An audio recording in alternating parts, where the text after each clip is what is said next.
What's going on YouTube? My name is Jim and today we are unboxing the DJI Phantom 4 Advanced. Now we do have a DJI 4 Pro behind us. I'm going to make another video, more of a comparison video. I will link that in the description below as well as at the end of the video. So this video, we're just going to unbox the Advanced. We're going to see what's included inside and then we're going to go over the features that this drone has to offer. So opening up the box for the first time, we see that we get a carrying case. Now this carrying case is fully finished. It is a nice gray foam. It also has a handle on the side and it does have a locking mechanism that is metal. You basically flip it out, turn it, and we can open up the case for the first time. So inside the case, there's a lot going on here. Obviously, it fits the Phantom perfectly. There's the remote control and a bunch of different compartments for our different various accessories that are included. The first thing that we pull out here is a micro USB to a female USB adapter.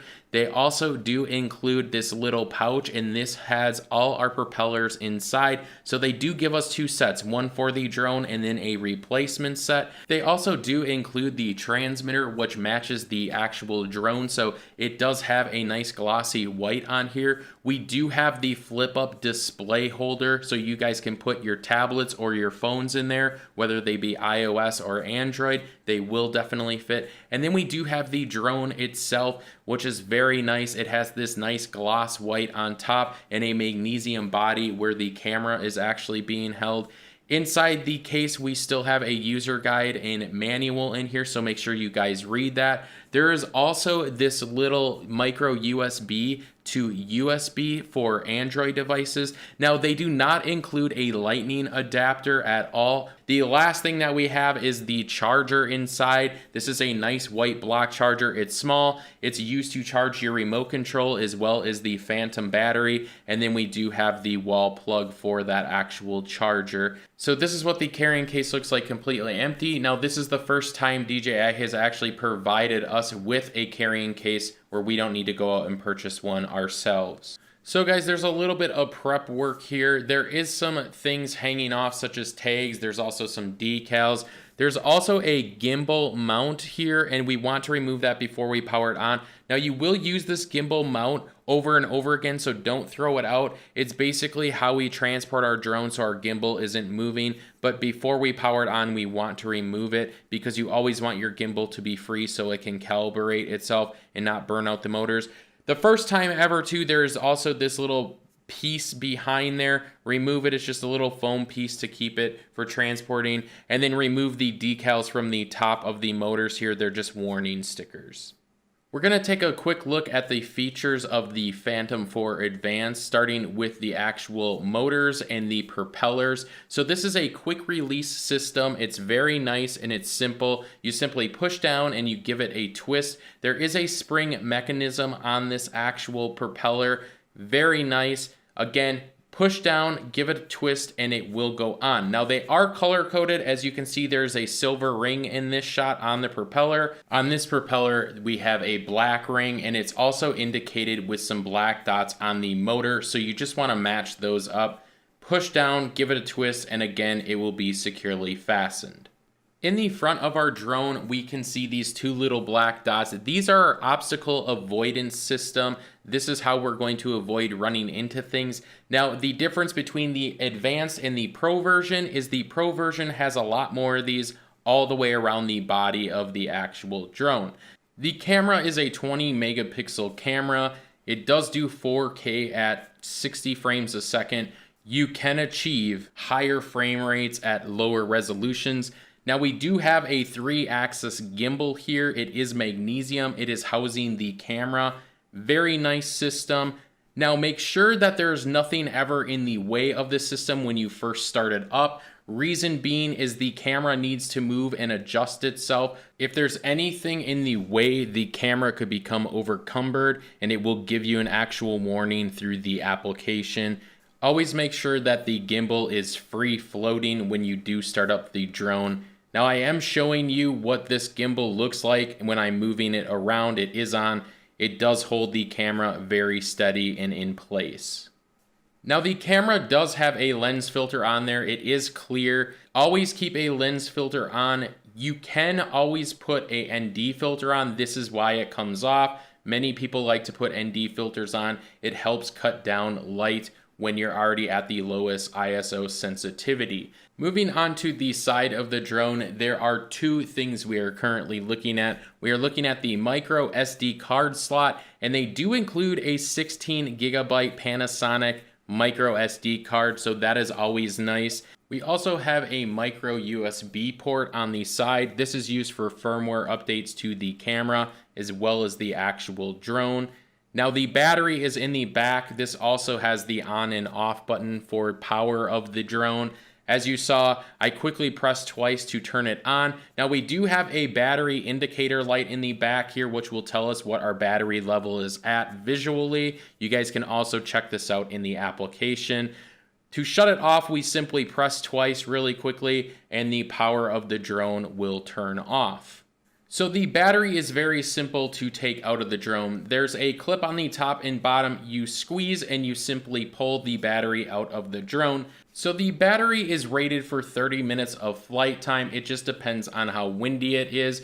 It's a very simple system. It only fits in the drone one way. It can only be charged one way, so anybody can do this. Also, the battery has a very nice clipping system, as you guys can see in this shot here. I'm simply just pressing, the clip is going down, and that will release it from the actual drone. There's also a battery indicator light on the back that you can press once and see what the battery level is before it's actually in the drone and turned on. And then to reinstall it, we simply just push, hear a click, and the battery is now securely fastened into the drone. Underneath the drone, we do have quite a bit going on. We have the magnesium bottom. It has our vision position system built in here, as well as obstacle avoidance. And then we do have sonar as well. So you guys can fly this inside without GPS and it will actually hold elevation. Now, if you're outside flying at a certain height, it should keep that height even though there's change in elevation. There's also cooling vents on the bottom as well because it can get very hot. There is also cooling vents on the arms for the motors, and then we do have the LEDs on the bottom, the side, and the top, so you guys can know what the orientation is when you're flying in the air. Taking a quick look at the transmitter, we have a white glossy transmitter that matches the body style of the drone. Now the buttons are identical to the Phantom 3 series. The controller looks identical other than that gloss. Now the ergonomics of the controller, they fit really well in the hands. You can also reach all the buttons without making major adjustments in how you're actually holding it. On the front of the controller, we have our two joysticks as well as our power button. We also have LED indicators that will tell us our transmitter status as well as the battery life. Now we do have the return to home button here, or as I call the emergency button. If you guys do press this, your drone will stop mid-air. It will fly back to you and it should land exactly where you took off or very close to that position. Now on the side, we do have a power port here. This is how you will power the internal battery. On top, we have our two antennas. Just below that, we do have a USB and a micro USB port. Now this is for your cell phone or your tablets. This will connect the DJI app to the actual transmitter. You guys can also go and buy a $100 accessory, and this will allow you to have HDMI out so you can display it on a screen. On the back, we got a lot going on. We got some rubber grips. We have two custom buttons on the back so you guys can set custom functions, and then we do have two rubber knobs and a nice metal rod on top that will hold the controller so it doesn't need to touch the ground and get dirty. On the left side, we have a record button. We also have our dedicated shutter and ISO dial, and then we do have our flight mode so you guys can switch between GPS, ATTI mode, and I believe you can even set another custom mode. If you guys want to know more about that, you can see that in the app, or you can go to DJI's website and they will tell you what those modes do and what you can do in those modes.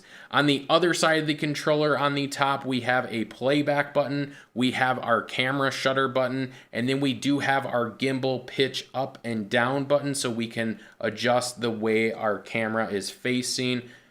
On the front of the controller, we also do have a tablet or a cell phone holder. Now this is adjustable. You guys can put different sizes. Now I think the max size, and I don't know for sure, but I think the max size is a 9.7-inch tablet that you can fit. Now cell phones are different sizes, so they do have these feet that pop out. I am using an iPhone 7 Plus. I pop the feet out and then I simply clamp down the top and it will securely hold my phone to the actual transmitter. Now to plug in the cell phone from the transmitter, you're going to want to use the provided cable or provide your own lightning adapter if you're using iOS devices.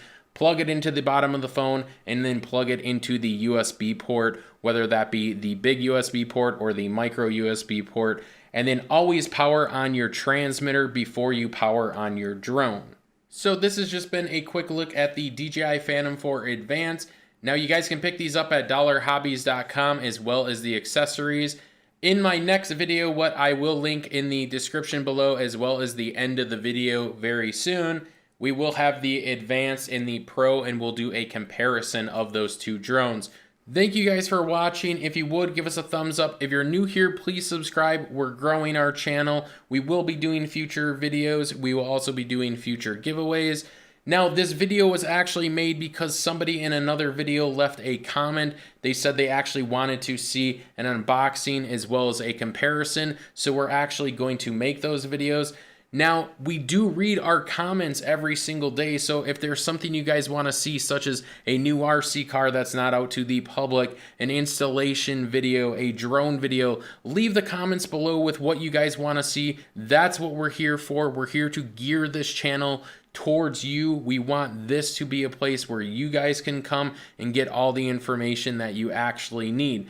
So, until next time, it's been a pleasure. Peace.